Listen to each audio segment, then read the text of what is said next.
And welcome to week 2 of our Pigskin Picks here on the Delaware Live Sports channel. I'm Benny Mitchell, Trey Mitchell, and we're going to go around the Henlopen Conference, and we're going to pick the winners for this week's game. Trey, we were 7-0 last week, 7-0, and four home teams won. We talked a little bit about playing on the road with no fans, and it seemed we didn't have the one game, but 4 of the home teams won, 3 road teams, and let's kind of see what we got going around the Henlopen Conference for this week. And we're going to start off with some non-conference games, and it's going to be 7 o'clock kickoff in Felton. We're going to start off with the Battle of the Spartans. The St. Mark's had an impressive showing last week, beating Conrad 36-6.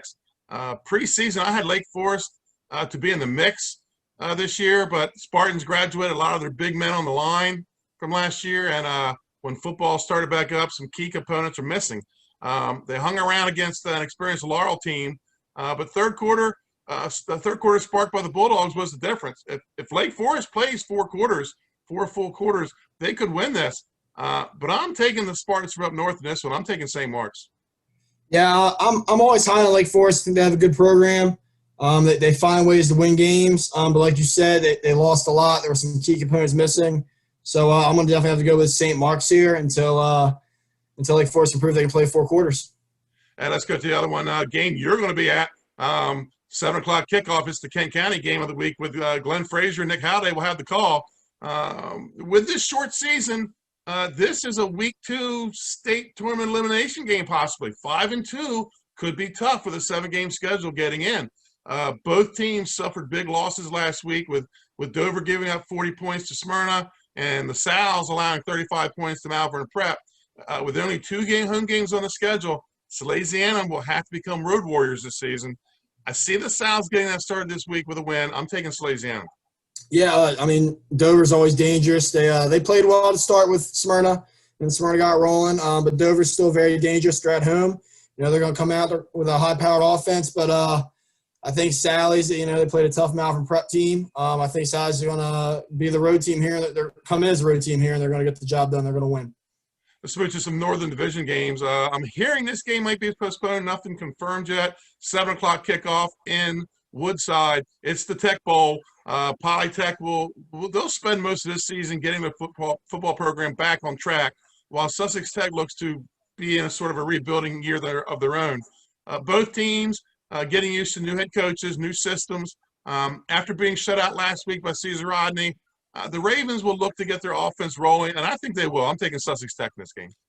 Yeah, like you said, both teams are rebuilding a little bit. Like Polytech, because of injuries last year, had cut their season short, which is sad to see. But probably the right decision to keep those kids healthy. I like Sussex Tech here. I know they have a new head coach and all, but they've always had a solid program. I like Sussex Tech.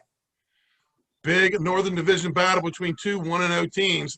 It'll be on Old North Road. Caesar Rodney hosting Sussex Central. 7 o'clock kickoff. The Riders had a strong defensive performance in their 14-0 win over Sussex Tech last week.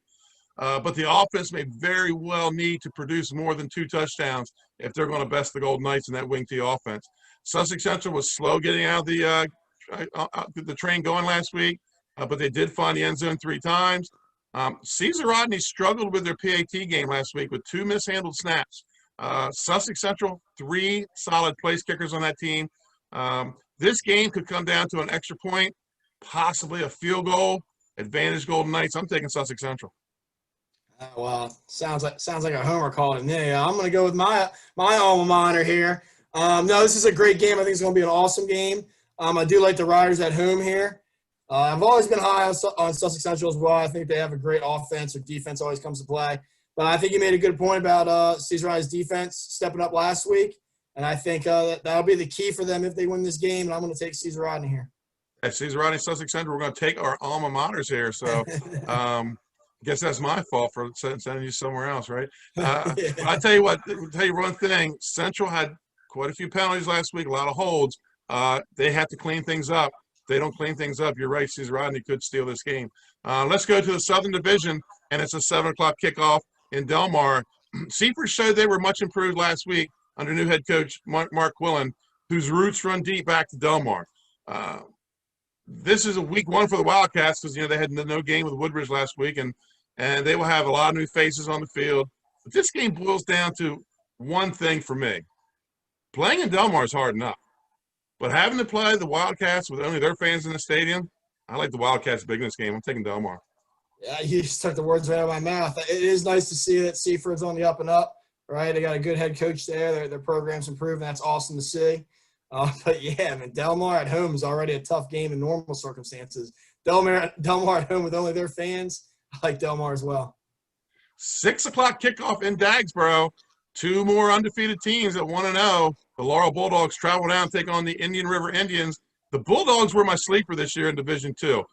They have pretty good size, and they return a lot of talent. The Indian River, still a bit of a mystery for me.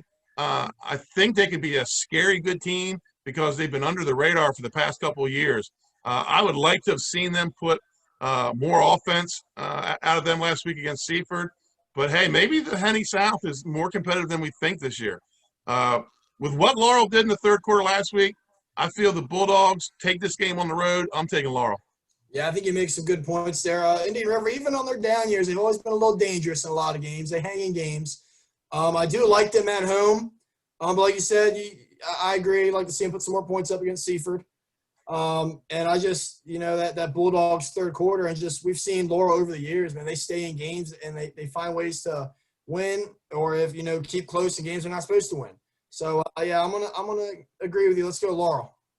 And then the Downstate game of the week, right here at the beach, Cape Henlopen, 7 o'clock kickoff. 1-0 Smyrna comes to town to take on the 0-1 Cape Henlopen Vikings. Cape Henlopen, they played well enough to win last week against Sussex Central. The ball just didn't bounce their way. Literally, the ball just didn't bounce their way.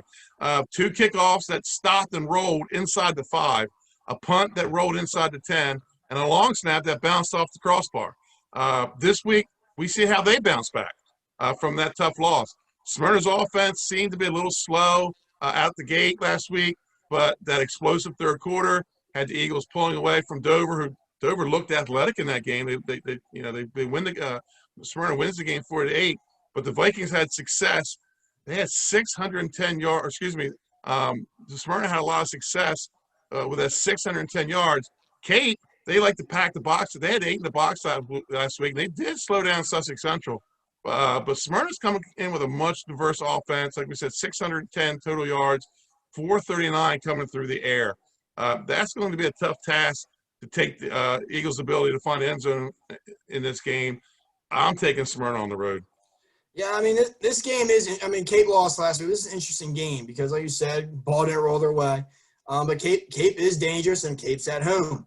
All right, I was at the Smyrna game last week, and Smyrna did get off to a slow start. I think they'll tell you that. They definitely had a little rough time getting the offense going, but once they did, man, holy cow, they were just rolling. Like you said, Cape was packing the box. Well, Smyrna spreads it out. Yeah.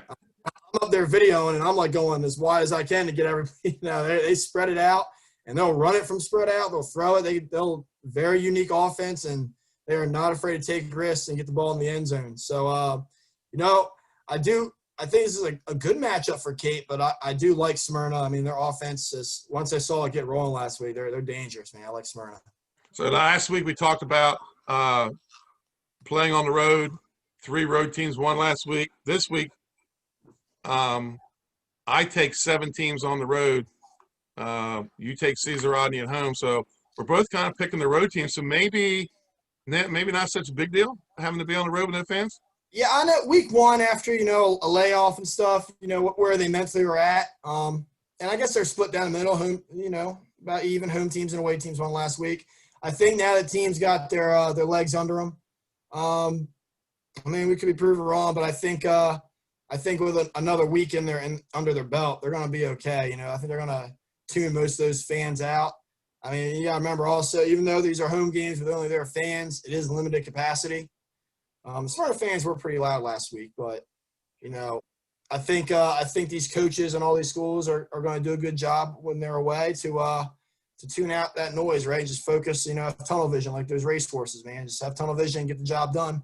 I remember you made a point about Sally's. They're got to be road warriors, right? Right. There's going to be other teams like that, and it comes down to how well you coached. Can you block out the distractions? Can you focus on the task at hand, focus on the job, do your job, and get it done? Okay, folks, those are your picks for week 2. Games this week. I'll be at the beach. Smyrna coming down the Cape Henlopen. Smyrna now ranked number 2 in the state. And Trey, you're going to have Salesianum at Dover, and could be some fireworks in that game. Because like I said, Dover looked pretty athletic last week, and Salesianum's always Salesianum. Yeah, I wouldn't be shocked. I mean, we picked Sally's, but Dover winning wouldn't shock me. I'll put it that way. Dover, they're big, they're athletic, and they can definitely get in the end zone. So I'm Benny Mitchell, Trey Mitchell. Those are your picks for this week. We'll see you back next week for week 3. Until then, enjoy the games kickoff.